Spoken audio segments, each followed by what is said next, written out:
मेरे प्यारे भाई और बहनों, आप सबको मेरा हार्दिक प्रणाम। आज मुझे 3 बच्चे मिले। उनमें से पता है एक बच्चे ने मुझसे क्या कहा। उसने कहा, दादाजी आज आप हमें कोई कहानी सुनाए। इस पर मैंने पूछा, बताओ मैं तुम्हें कौन सी कहानी सुनाऊं। कहानियां तो बहुत तरह की होती है, तुम कौन सी कहानी सुनना चाहते हो। इस पर दूसरे बच्चे ने कहा, tell us a story about angels. बच्चा बोला, आप हमें फरिश्तों की कहानी सुनाएं। फिर तीसरे बच्चे ने कहा, tell us a story about the kingdom of God, अर्थात प्रभु के दरबार की कोई कहानी आप हमें सुनाएं। मेरे प्यारे भाइयों और बहनों, आज मैं आपको फरिश्तों की कहानी सुनाऊं या प्रभु के दरबार की कहानी। मैं आपको दोनों की एक सुंदर कहानी सुनाता हूं। 2 फरिश्ते थे। एक पूर्णमासी की रात को वे दोनों एक ऊंचे वृक्ष पर बैठ जाते हैं। तभी फरिश्ते कुछ जीवों को देखते हैं जो बिल्कुल पंछियों की तरह दिख रहे थे। वे अपने पर खोलकर उड़ रहे थे। यह देखकर एक फरिश्ता दूसरे से पूछता है, रात के समय ये कौन से पंछी हैं जो उड़ रहे हैं? ये कौन हैं और ये उड़कर कहाँ जा रहे हैं? तब दूसरा फरिश्ता कहता है, ये इंसानों की प्रार्थनाएं हैं। They are the prayers of human beings. ये इंसानों की प्रार्थनाएं हैं जो पंछियों का रूप धारण कर प्रभु के दरबार में जा रहे हैं। दोनों फरिश्ते उन पंछियों को देखने लगे।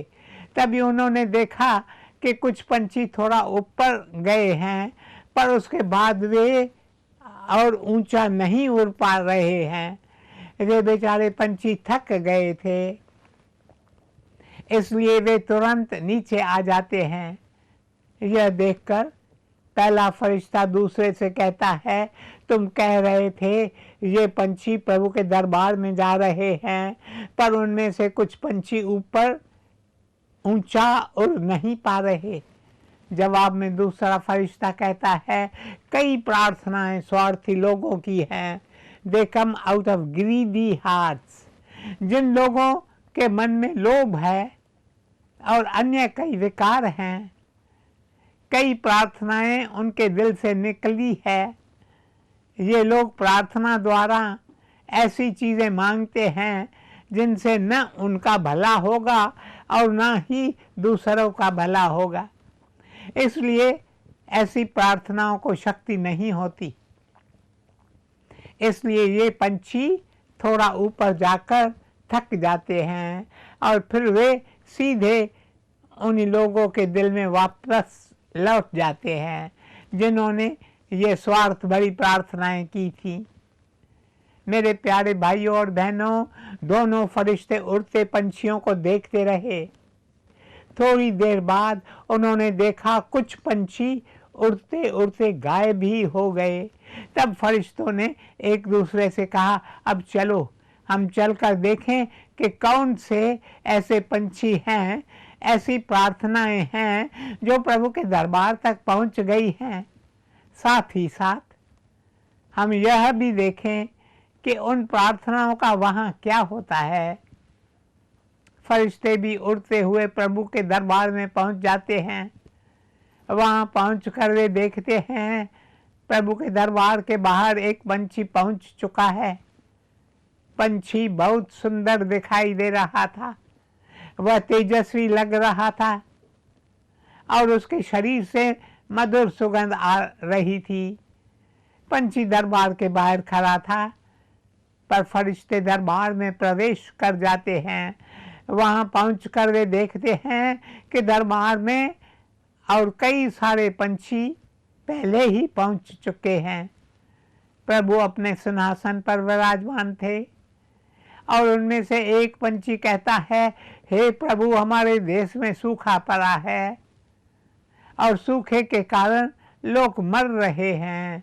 हे प्रभु, आप कृपा करें ताकि हमारे देश में बरसात पड़े और किसानों की अच्छी फसल हो, अनाज के भंडार भर जाएं ताकि लोगों को सस्ता अनाज मिल सके और वे जीवित रहें तथा तुम्हारा गुणगान करें। हरि बोल, हरि बोल, हरि हरि बोल। मेरे प्यारे भाइयों और बहनों, पंछी के यह विनती सुनकर प्रभु बहुत प्रसन्न होते हैं। अगर हमारी प्रार्थना में कोई स्वार्थ नहीं है तो वह प्रार्थना प्रभु के दरबार में पहुंच जाती है।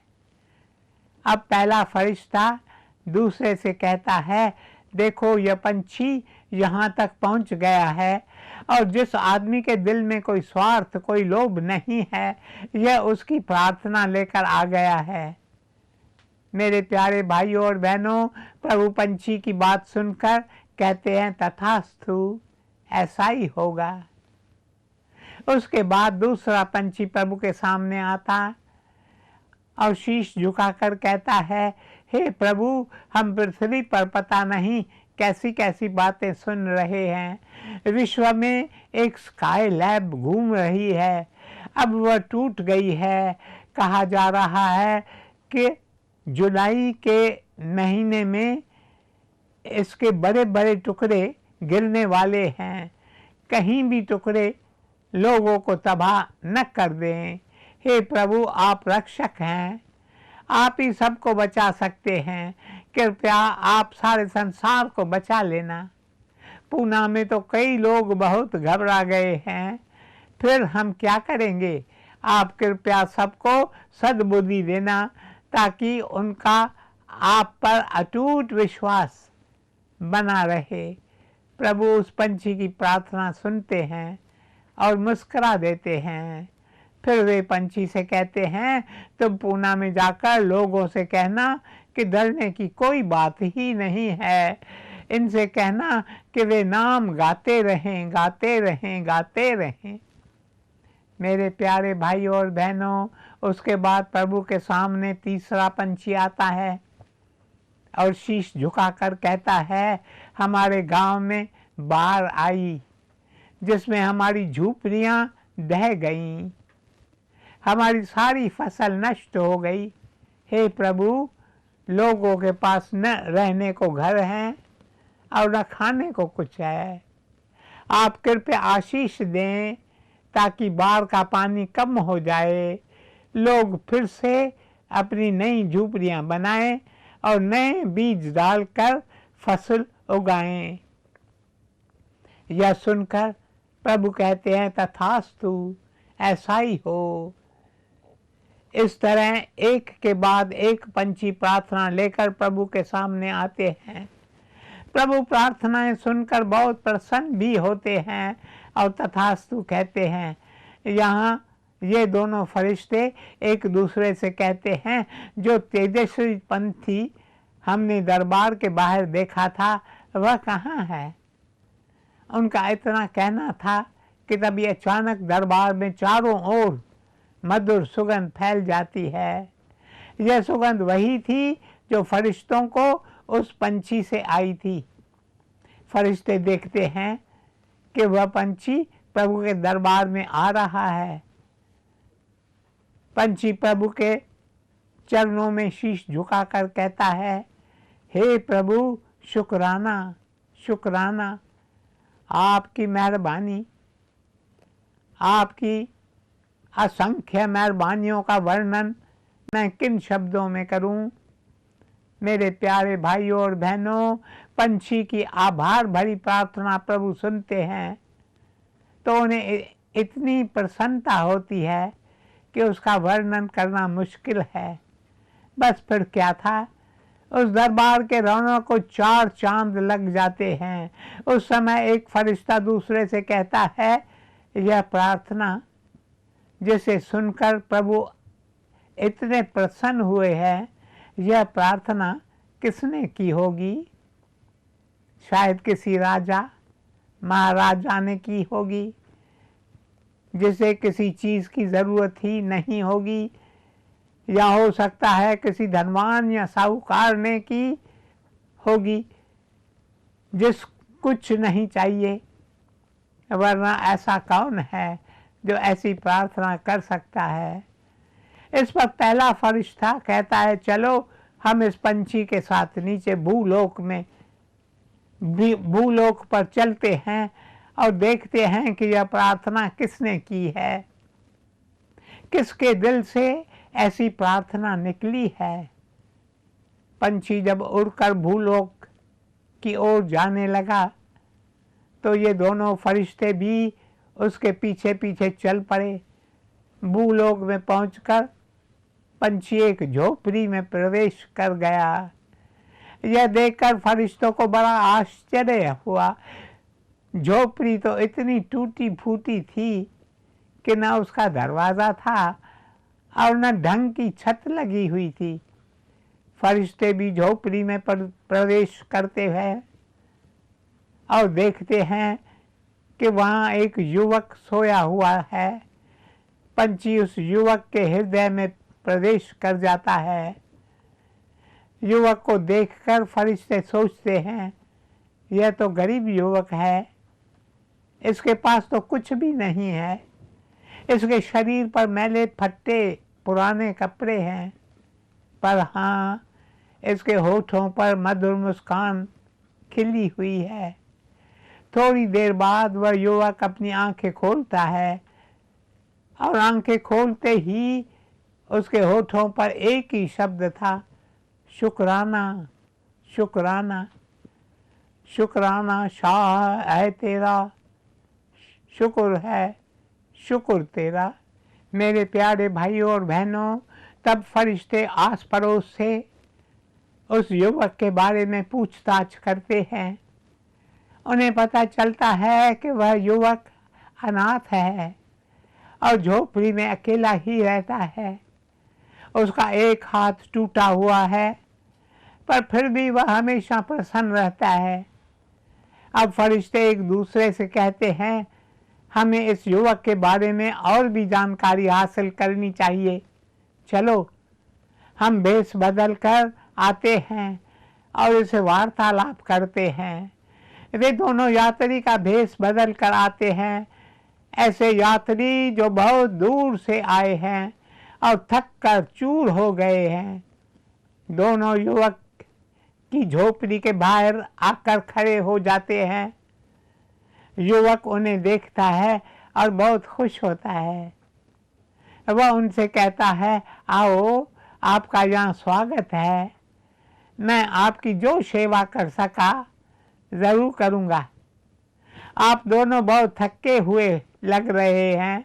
आओ आओ, मैं आपकी टांगे सहला दूँ, आपको कुछ बनाकर खिलाऊँ। वैसे तो मेरे पास कुछ ज़्यादा नहीं है, पर जो भी है उसे मैं आपके सामने रख दूँगा। दोनों फरिश्ते उसके पास बैठकर उससे बातें करने लगते हैं और उससे कहते हैं, तुम्हारी हालत तो कुछ तंग है, तुम गरीबी में अपने दिन गुजार रहे हो। यह सुनकर युवक कहता है, ऐसा मत कहो कि मैं तंगी में अपने दिन गुजार रहा हूँ। मैं तकलीफ में हूँ। मेरे पास सब कुछ तो है, ईश्वर ने मुझे सब कुछ दिया है। मेरे प्रभु ने देखो, this little boy says to the angels, I have so much to feel grateful for. देखो सूरज है जो मुझे दिन भर कितनी गर्मी देता है। देखो ये पंछी जो प्रभात के समय मुझे मधुर गीत सुनाते हैं। देखो रात को पवन की हल्के हल्के झोंके मुझे कैसे सुलाते हैं। देखो सामने वो झरना बह रहा है और मुझे संगीत सुनाकर रिझा रहा है। इससे अधिक कोई राजा भी कुछ नहीं मांग सकता। फरिश्ते उस युवक की बात सुनकर चकित रह जाते हैं। फिर वे दोनों आपस में सलाह मशवरा करते हैं और कहते हैं हमें इस युवक के पास कुछ छोड़ जाना चाहिए। वे युवक से कहते हैं देखो, हम यह छोटा सा संदूक तुम्हारे पास छोड़ जाते हैं। इस संदूक में सोना रखा है और यह सोना कभी समाप्त नहीं होगा। जैसे जैसे तुम सोना इस संदूक से निकालोगे वैसे वैसे यह और भरने लगेगा। यह संदूक कभी खाली नहीं होगा। इस पर युवक फरिश्तों से कहता है मैं सोने का क्या करूँगा, पर अगर आप सोना छोड़कर ही जाना चाहते हैं तो मैं इसका दुखियों दरिद्रों की सेवा में उपयोग करूँगा। बस उस दिन से युवक भंडारा शुरू करता है। भंडारे में जो भी आता वह उसका प्रेम से आदर सत्कार करता और एक एक गरीब को खूब अनाज और धन देता। साथ ही साथ वह हर एक से कहता तुम प्रभु का गुणगान करो, उनकी महिमा गाओ, उनका आभार मानो और कहो शुक्राना शाह है तेरा, शुक्र है शुक्र तेरा। मेरे प्यारे भाइयों और बहनों, आइए आज हम भी अपने दिल में ये प्रार्थना ले जाएं और सब मिलकर कहें शुक्राना शाह है तेरा, शुक्र है शुक्र तेरा। ओम शांति शांति शांति।